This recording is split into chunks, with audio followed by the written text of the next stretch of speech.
আসসালামু আলাইকুম। সংবাদে আপনাদের সবাইকে স্বাগত জানাচ্ছি। আমি ফিরোজ তোহা। শুরুতেই সংবাদ শিরোনাম। বাংলাদেশের সর্বশেষ গুরুত্বপূর্ণ আপডেট সংবাদে আপনাকে স্বাগত। শুরুতেই সংবাদ শিরোনাম, পরে বিস্তারিত। প্রথমে জানাবো, বাংলাদেশের রিজার্ভ চুরির 5 ক্রিমিনাল। যুক্তরাষ্ট্রের ফেডারেল রিজার্ভ ব্যাংকে রাখা বাংলাদেশ ব্যাংকের রিজার্ভ থেকে $81 মিলিয়ন রিজার্ভ চুরির সঙ্গে বাংলাদেশের 6 জন ক্রিমিনাল সহ 6টি দেশের অপরাধীরা জড়িত। এই চুরির জন্য অন্যতম দায়ী সাবেক সরকারের গভর্নর ডক্টর আতিউর রহমান এখন কানাডায় পালিয়ে গেছেন। সাইবার হ্যাকারদের মাধ্যমে এই রিজার্ভ চুরিতে সহযোগী হিসেবে জড়িত বাংলাদেশ ব্যাংকের মোট 11 জন চোর।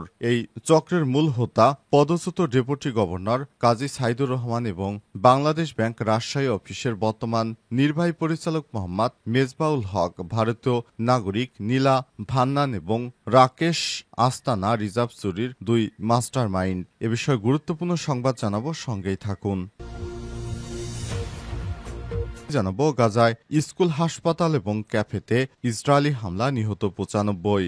গাজার একটি ক্যাফে, স্কুল এবং খাদ্য বিতরণ কেন্দ্রে ইসরায়েলের বোমা হামলায় কমপক্ষে 95 জন ফিলিস্তিনি নিহত হয়েছে। একটি হাসপাতালেও হামলা চালিয়েছে বর্বর ইসরায়েলিরা, যেখানে বেশ কয়েকজন আহত অবস্থায় রয়েছে, খবর আল জাজিরার। এরপর জানাবো,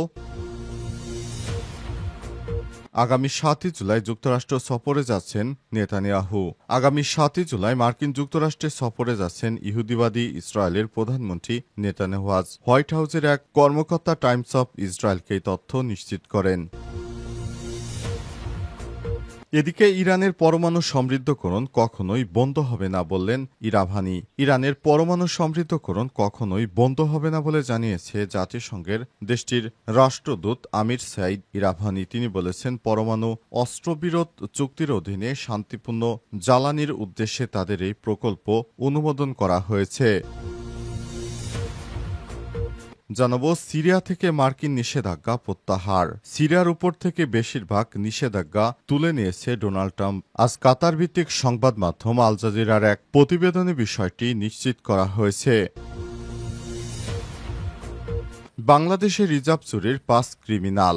যুক্তরাষ্ট্রের ফেডারেল রিজার্ভ ব্যাংকে রাখা বাংলাদেশ ব্যাংকের রিজার্ভ থেকে $81 মিলিয়ন রিজার্ভ চুরির সঙ্গে বাংলাদেশের 6 জন ক্রিমিনাল সহ 6টি দেশের অপরাধীরা জড়িত। এই চুরির জন্য অন্যতম দায়ী সাবেক সরকারের গভর্নর ডক্টর আতিউর রহমান এখন কানাডায় পালিয়ে গেছেন। সাইবার হ্যাকারদের মাধ্যমে এই রিজার্ভ চুরিতে সহযোগী হিসেবে জড়িত বাংলাদেশ ব্যাংকের মোট 11 জন চোর। এই চক্রের মূল হোতা পদচ্যুত ডেপুটি গভর্নর কাজী সাইদুর রহমান এবং বাংলাদেশ ব্যাংক রাজশাহী অফিসের বর্তমান নির্বাহী পরিচালক মোহাম্মদ মেজবাউল হক, ভারতীয় নাগরিক নীলা ভান্নান এবং রাকেশ আস্তানা রিজার্ভ চুরির 2 মাস্টার মাইন্ড। এ বিষয়ে গুরুত্বপূর্ণ সংবাদ জানাবো, সঙ্গেই থাকুন। নীলা ভান্নান রিজার্ভ চুরির ঠিক আগে বাংলাদেশ ব্যাংকের সুইফট সিস্টেমের নিরাপত্তা ব্যবস্থা ভেঙে ফেলে চুরির দুয়ার খুলে দেন এবং রাকেশ আস্তানা রিজার্ভ চুরির পর সব তথ্য ডকুমেন্ট মুছে ফেলেছেন। সাবেক গভর্নর আতিউর রহমান তার পছন্দের লোক হিসেবে এই 2 জন ভারতীয় নাগরিককে নিয়োগ দিয়ে রিজার্ভ চুরির পথ সুগম করে দিয়েছিলেন। চিহ্নিত অপরাধীদের মধ্যে আরও ছিলেন বাংলাদেশ ব্যাংকের তৎকালীন নির্বাহী পরিচালক ও মুখপাত্র শুভঙ্কর সাহা, আইটি বিভাগের বর্তমান নির্বাহী পরিচালক দেবদুলাল রায় এবং বিএফআইউর সাবেক জিএম এবং উপদেষ্টা দেবপ্রসাদ দেবনাথ। এছাড়াও সন্দেহভাজনের মধ্যে রয়েছে মিউচুয়াল ট্রাস্ট ব্যাংকের সাবেক এমডি আনিস এ খান, বাংলাদেশ ব্যাংকের বিএফআইউ সাবেক প্রধান ও ডেপুটি গভর্নর, কারাগারে আটক মাসুদ বিশ্বাস। নিউ ইয়র্কে অবস্থিত যুক্তরাষ্ট্রের ফেডারেল ব্যাংকে রাখা বাংলাদেশ ব্যাংকের $81 মিলিয়ন 2016 সালের 4 ফেব্রুয়ারি সাইবার জালিয়াতির মাধ্যমে চুরি করা হয়। রিজার্ভ চুরির এই ঘটনা দেশ বিদেশে চাঞ্চল্যকর সৃষ্টি করেছে। এই ঘটনা সম্পর্কে আমার দেশ এর অনুসন্ধানে ভয়াবহ তথ্য উদ্ঘটিত হয়েছে। গাজার স্কুল, হাসপাতাল এবং ক্যাফেতে ইহুদিবাদী ইসরায়েলের ব্যাপক হামলা, নিহত ৯৫। দখলদার ইসরায়েলি বাহিনী একে একে বিভিন্ন স্থাপনায় হামলা চালাচ্ছে। এরই মাঝে গাজার স্বাস্থ্যকেন্দ্র, হাসপাতাল, ক্যাফে সহ বিভিন্ন গুরুত্বপূর্ণ স্থাপনায় তারা হামলা চালিয়ে যাচ্ছে। অবস্থায় ইহুদিবাদী ইসরায়েল কোনোভাবেই থামছে না। তারা গাজার নিরীহ মানুষদেরকে দেখা মাত্রই গুলি করছে। এরই ধারাবাহিকতায় সেখানে আজ ব্যাপক হারে একটি জন্মদিনের অনুষ্ঠানে হামলা চালায়। সেখানে যারা উপস্থিত হয়েছিলেন তাদের সবাই মারা গেছে। সেখানে প্রায় ৯৫ জন মানুষ এসেছিলেন জন্মদিনের অনুষ্ঠান পালন করতে, কিন্তু দুর্ভাগ্যজনক যে তাদের সবাইকে হত্যা করা হয়েছে। ইহুদিবাদী ইসরায়েলের প্রধানমন্ত্রীর নির্দেশে এই হত্যাকাণ্ড হচ্ছে।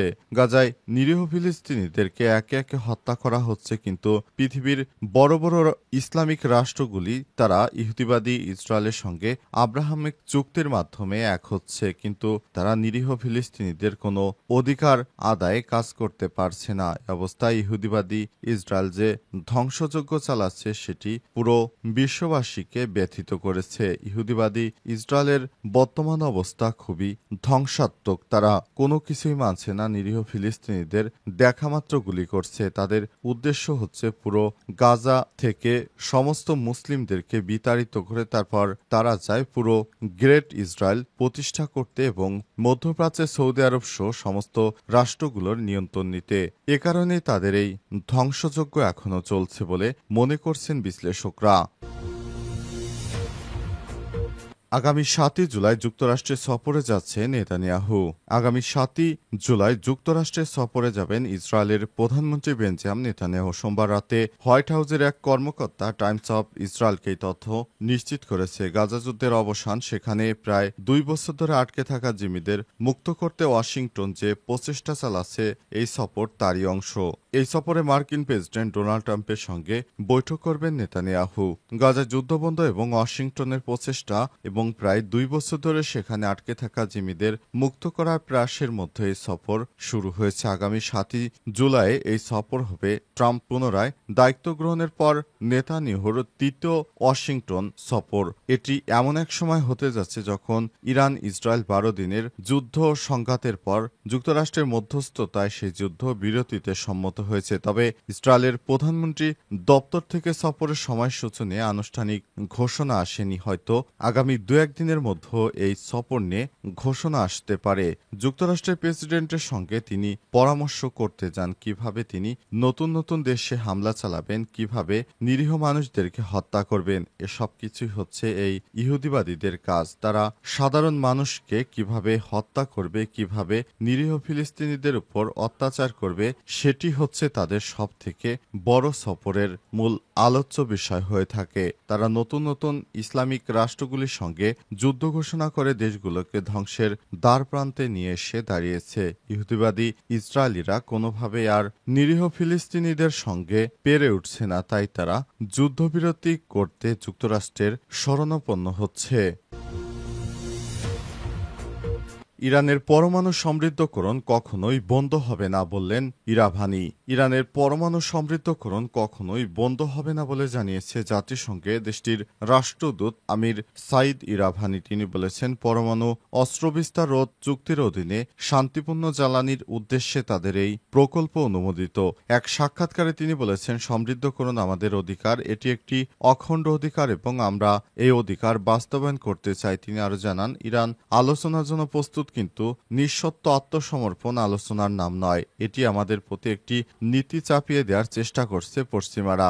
ইরাভানি আরো বলেছেন, তেহরান আলোচনার জন্য প্রস্তুত, কিন্তু এই আগ্রাসনের পর নতুন করে আলোচনা শুরুর কোনো উপযুক্ত পরিবেশ নেই এবং প্রেসিডেন্টের সঙ্গে বৈঠক বা আলোচনার জন্য কোনো অনুরোধও নেই। জাতিসংঘে ইরানের এই রাষ্ট্রদূত আরো দাবি করেছেন, আন্তর্জাতিক পারমাণবিক শক্তি সংস্থা মহাপরিচালক রাফায়েল গ্রোসি কিংবা সংস্থার পরিদর্শকদের প্রতি তাদের সরকারের পক্ষ থেকে কোনো হুমকিও নেই। যদিও কিছু ইরানি কর্মকর্তা এই পরিদর্শকদের অভিযুক্ত করেছেন এবং ইসরায়েলের হামলাকে যৌক্তিকতা দিতে তারা সাহায্য করছেন বলে বর্তমান আইএইএ পরিদর্শকরা ইরানে অবস্থান করছে, তবে তারা দেশটির পারমাণবিক স্থাপনাগুলোতে প্রবেশের অনুমতি পাচ্ছে না। সূত্র দ্য গার্ডিয়ানের।